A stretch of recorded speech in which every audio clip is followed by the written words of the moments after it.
नमस्ते, मेरा नाम सौरभ द्विवेदी है। आप कोविड बुलेटिन देख रहे हैं।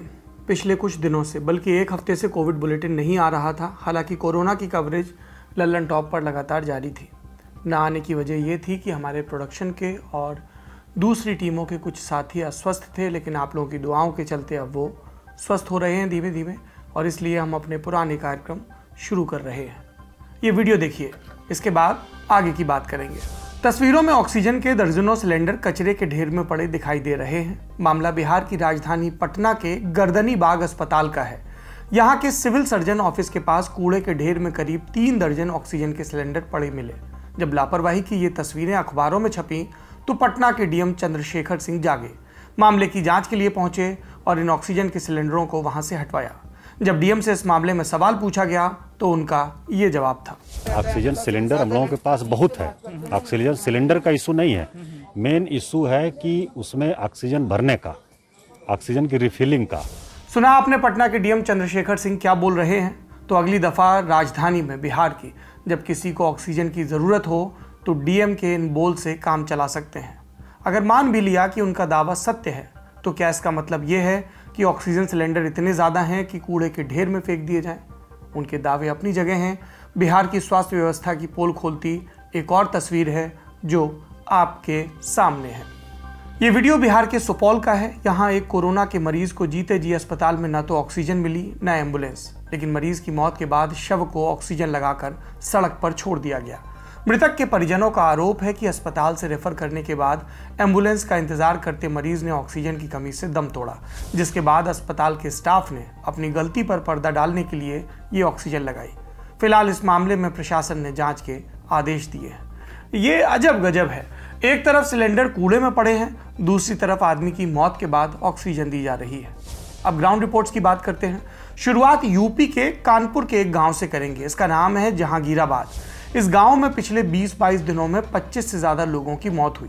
करीब 6000 लोगों की आबादी वाले इस गांव में लगातार हो रही मौतों से लोग दहशत में हैं। टीवी टुडे ग्रुप के संवाददाता जितेंद्र बहादुर सिंह जब इस गांव में पहुंचे और लोगों से बात की तो पता चला कि यहाँ कोरोना की जांच ही नहीं हो रही, जबकि जिन लोगों की मौत हुई उन्हें सर्दी, बुखार और सांस लेने में तकलीफ जैसी दिक्कतें थी। गाँव के लोगों से यहाँ जानने की कोशिश करते हैं कि आखिर ये मौतें कैसे हुई और किस तरीके से यहाँ पर जो इतनी संख्या में मौतें हो रही हैं उसके लिए जिम्मेदार कौन से लोग हैं। आप ये बताइए कि जो मौत यहाँ पर हो रही है, पता नहीं चल रहा है कि किस वजह से हो रही है। क्या इसकी एक वजह कोरोना भी बताया जा रहा है? जी, इससे स्पष्टीकरण अभी तो नहीं है कि किस वजह से मौतें हो रही हैं, लेकिन हाँ ये पता चलता है कि सांस लेने में दिक्कत की समस्याओं से अधिकतर लोगों की मौत यहाँ हुई है और शासन या प्रशासन के द्वारा कोई भी यहाँ सहायता नहीं मिल पाती है। जबकि ये नेशनल हाईवे 86 है, इसी रास्ते से हमारे यहाँ तहसील मुख्यालय के तमाम अधिकारी निकलते हैं, लेकिन कोई भी ध्यान नहीं देता। आज तक हमारे गांव में सैनिटाइजर नहीं हुआ है, जबकि विधायक जी हर गांव में जाते हैं और यहाँ तक नहीं आते हैं विधायक जी कि यहाँ भी सैनिटाइजेशन कराया जा सके और लोगों को जागरूक किया जा सके। व्यवस्था क्या दी जा रही है? कोई व्यवस्था नहीं है, कोई व्यवस्था नहीं है। कोई हम ही लोग जो गए स्टोर से ले आए, दवा खिलाई, काढ़ा बनाओ, पिया, उसके बाद कोई फायदा नहीं। चेकिंग, जाँच? कोई जाँच नहीं है, कोई जाँच नहीं है अभी तक। प्रशासन का कोई आदमी नहीं आया। 30 आदमी मर चुके। बिल्कुल। तो यहाँ गांव के जो लोगों का कहना है कि ज्यादा संख्या में लोगों की मौतें हो रही हैं, लेकिन गांव में भी बहुत ज्यादा जो जागरूकता होनी चाहिए उस तरीके की यहाँ पर जागरूकता नहीं दिख रही है। जो लोग हैं यहाँ पर ऐसे ही, चाहे बच्चे हों या फिर दूसरे लोग हों, वो लोग मास्क का इस्तेमाल नहीं कर रहे हैं। गाँव में इतनी लोगों की जो डेथ हो रही है, क्या वजह बताया जा रहा है इस समय? बताओ कहा जा रहा हो, खाते कोरोना इसी वजह से आदमी यहाँ 25-30 मर चुके हैं। अच्छा। एक हफ्ते के अंदर, 15 दिन के अंदर 25-30 आदमी मर चुके हैं। कोरोना का डर ज्यादा है। शासन प्रशासन से कोई मतलब नहीं, कोई आता जाता नहीं है। क्या कह रहे हैं? कुछ नहीं, कोई आया नहीं आज तक। इलाज के लिए कोई दवाई नहीं। आप लोगों को डर लगता है? जी, डर लगता है कोरोना की वजह से? डर भाई है सर, डर तो लगता है। गांव में क्या माहौल है इस समय? गांव का माहौल शांत है।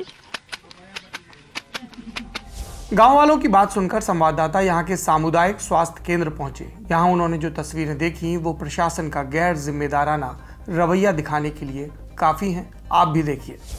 कोरोना का कहर जिस तरीके से गांव की तरफ लगातार बढ़ रहा है, वैसे में इस बात की चिंता शासन और प्रशासन को होनी चाहिए कि यहाँ पर स्वास्थ्य सुविधाएं बेहतर हों। जिस गांव में मैं इस वक्त मौजूद हूं, यह कानपुर से कुछ ही दूरी पर मौजूद जहांगीराबाद है, जहां के स्वास्थ्य केंद्र की हम आपको यहां की स्थिति दिखाते हैं। सबसे पहले आप देखिए इस स्वास्थ्य केंद्र की क्या स्थिति है। ये पूरा स्वास्थ्य केंद्र इस वक्त खंडहर बन चुका है और यहाँ पर किसी भी तरीके से कोई भी व्यवस्था नहीं दी जाती है। यहाँ स्वास्थ्य केंद्र पर ताला लगा हुआ है और यहाँ लिखा हुआ है स्वास्थ्य केंद्र जहांगीराबाद। सीधे तौर पर यह बताता है कि स्वास्थ्य केंद्र गांव के अंदर मौजूद है, लेकिन इस गांव में पिछले 20 से 25 दिनों के अंदर जिस तरीके से यहाँ मौतें हुई हैं, करीब 25 से 30 लोगों की मौत हुई है, वैसे में यहाँ का हाल देखिए। और ये हाल इतना खतरनाक है कि यहाँ सिर्फ और सिर्फ गंदगी भरी हुई है। पूरा स्वास्थ्य केंद्र इस वक्त खंडहर में तब्दील है। गांव में इस तरीके की स्वास्थ्य सुविधाएं जो होनी चाहिए वो किसी भी तरीके की नहीं है। यहाँ जब कोई बीमार होता है तो उसको ले जाकर के शहर की तरफ भागते हैं। शहर में बेड नहीं होता है, ऑक्सीजन नहीं होती है, इस वजह से गांव वाले को किसी भी तरीके से कोई भर्ती नहीं करता है और उसकी मौत हो जाती है। जहांगीराबाद के नजदीक एक और गांव है जिसका नाम है परास। इस गांव में भी पिछले कुछ दिनों में 30 से ज्यादा मौतें हुई। गांव वालों ने मरने वालों की सूची भी बना रखी है। उनका कहना है कि मरने वाले सभी लोगों में कोरोना के लक्षण थे। यहाँ एक के बाद एक जान जाती रही, लेकिन प्रशासन से कोई झांकने तक नहीं आया। गांव की तरफ से जो लिस्ट तैयार की गई है, हालांकि शासन प्रशासन की तरफ से यहां पर कोई आधिकारिक लिस्ट नहीं बनाई गई है। गांव के लोगों ने खुद जिन लोगों की पिछले 15 दिनों में मौत हुई है उनकी एक लिस्ट तैयार की गई है। ये बताइए कि इस लिस्ट में कितने लोग हैं और अब तक क्या लक्षण दिखाई पड़े जिनकी मौत हुई है। इस लिस्ट में टोटल हम लोगों ने जो बनाई उसमें 33 लोगों की मौत हो चुकी है और नॉर्मली सभी को जुकाम बुखार बस यही हो रहा है और यहाँ कोई सामुदायिक व्यवस्थाएं नहीं है। अगर हम लोग घाटामुड़ जो CSC वहाँ फ़ोन करें तब डॉक्टर की टीम आएगी जांच करने, वो भी 1-2 घंटे करेगी, उसका निकल लेगी। बोलते हैं कि हमें दूसरे गांव जाना है, बस इतना ही होता है। हम लोग 2-3 दिन और कॉल करते हैं, तब बोलेंगे 3 दिन बाद का टाइम देंगे कि हम इस दिन आएंगे। जिन लोगों की मौत हुई है कितनी उम्र के वो लोग थे और किस तरीके से क्या लक्षण दिखाई पड़ रहे थे? क्या कोरोना जैसे लक्षण थे? किसी किसी में कोरोना लक्षण थे, किसी को तो ऑक्सीजन की कमी हुई, वो भी नहीं, ना किसी को हॉस्टल मिल पाया। और 25 साल से लेकर यहाँ 60 साल तक के लोग खत्म हुए हैं। जो नए नए लोग थे वो भी एक्सपायर हुए। 25-28 साल के लोग खत्म हुए गांव में। जो हमारे गांव के सबसे युवा अच्छी पोस्ट पे थे, CAG में ऑडिटर थे, 28 साल के, वो भी एक्सपायर हो गए। गांव से आ रही ऐसी खबरें डराने वाली हैं। अभी इतवार को ही दैनिक भास्कर अखबार के पेज 1 पर एक खबर छपी मध्य प्रदेश से सटे उत्तर प्रदेश के ललितपुर जिले के कुछ गाँव की। वहाँ भी यही हाल है। शहरों के मुकाबले गाँवों में चुनौतियाँ ज़्यादा हैं। कोरोना के मरीजों का इलाज दूर की बात, टेस्टिंग के लिए भी गांव के लोगों को शहरों की तरफ भागना पड़ता है, जिससे कोरोना फैलने का खतरा और बढ़ जाता है।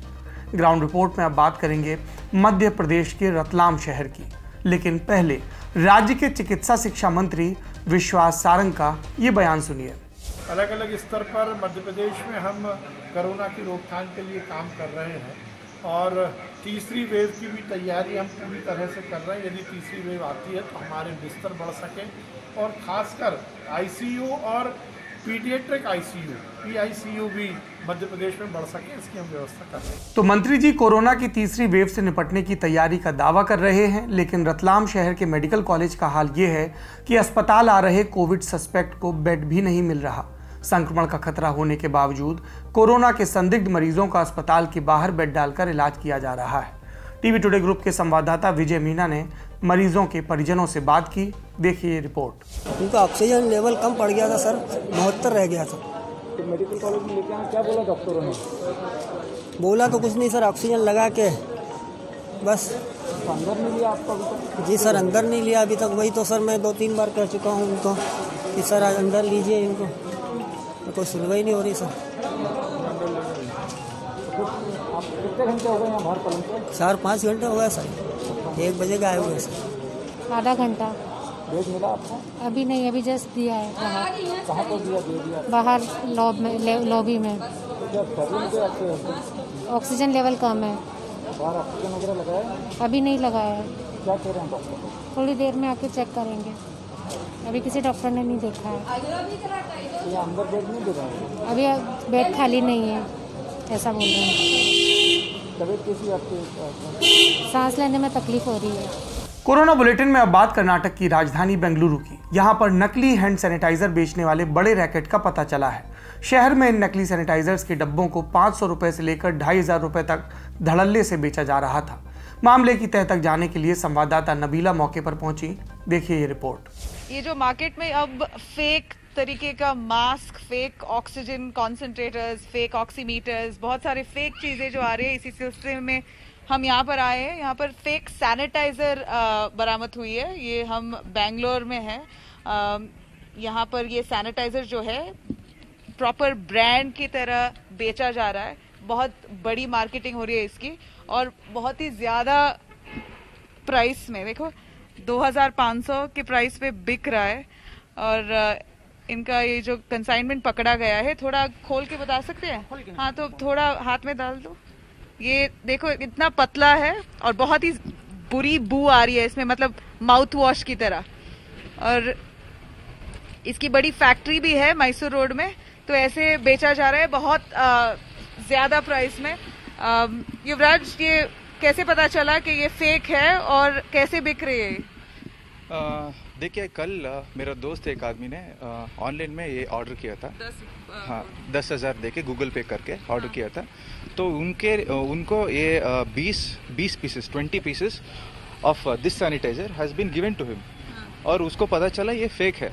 ये फेक है और आपको इसका बात भी पता चला। अभी ये माउथ फ्रेशनर जैसे स्मेल आ रहा है। तो इस बुरी वक्त में, इस बुरी समय में ऐसा करना बहुत ही गलती काम है। ये बुरी समय के अलावा ये ऐसा है कि अगर ये केमिकल कुछ उल्टा सीधा हो गया तो ये बहुत हानिकारक भी हो सकता है। वही है। तो ये लोग पुलिस अभी जांच कर रही है। हाँ, पुलिस के लिए हम कंप्लेंट भी दे चुके हैं और अभी उसके खिलाफ इंक्वायरी भी हो रहा है।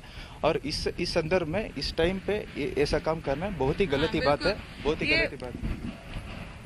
इसका स्मेल तो थोड़ा माउथ वॉश की तरह है, मगर आप थोड़ा संभल के रहिए। ऐसे सैनिटाइजर्स बहुत बिक रहे हैं मार्केट में और अभी ये बेंगलुरु में एक बड़ा रैकेट पकड़ा गया है। अभी कोरोना बुलेटिन में आखिरी में बात उन शख्सियतों की जो हाल फिलहाल कोरोना की वजह से दुनिया में नहीं रहे। 6 मई को राष्ट्रीय लोकदल के प्रमुख अजीत सिंह का कोरोना की वजह से निधन हो गया। अजीत सिंह की जिंदगी के बारे में विस्तार से हमने पॉलिटिकल किस्से में बताया है। इस वीडियो के डिस्क्रिप्शन में भी उस पॉलिटिकल किस्से का आपको लिंक मिल जाएगा। 9 मई को ओडिशा में एक और हस्ती ने कोरोना की वजह से दुनिया को अलविदा कहा। राज्यसभा सांसद और प्रख्यात मूर्तिकार रघुनाथ महापात्रा पद्मश्री, पद्म भूषण और पद्म विभूषण जैसे प्रतिष्ठित सम्मानों से नवाजे गए 78 साल के महापात्रा का एम्स के भुवनेश्वर सेंटर में इलाज चल रहा था। प्रधानमंत्री नरेंद्र मोदी ने उनके निधन पर शोक जताते हुए ट्विटर पर लिखा कि सांसद श्री रघुनाथ मोहपात्रा जी के निधन से दुखी हूँ। उन्होंने कला, वास्तुकला और संस्कृति में महत्वपूर्ण योगदान दिया। पारंपरिक शिल्प को लोकप्रिय बनाने में उनके योगदान के लिए उन्हें याद किया जाएगा। मेरी संवेदनाएं। आज के कोरोना बुलेटिन में इतना ही। कोरोना से सावधान रहें, ज़्यादा से ज़्यादा घर पर रहने की कोशिश करें। जब बाहर जाएं तो पूरी सावधानी के साथ और मौका लगते ही टीका ज़रूर लगवाएं।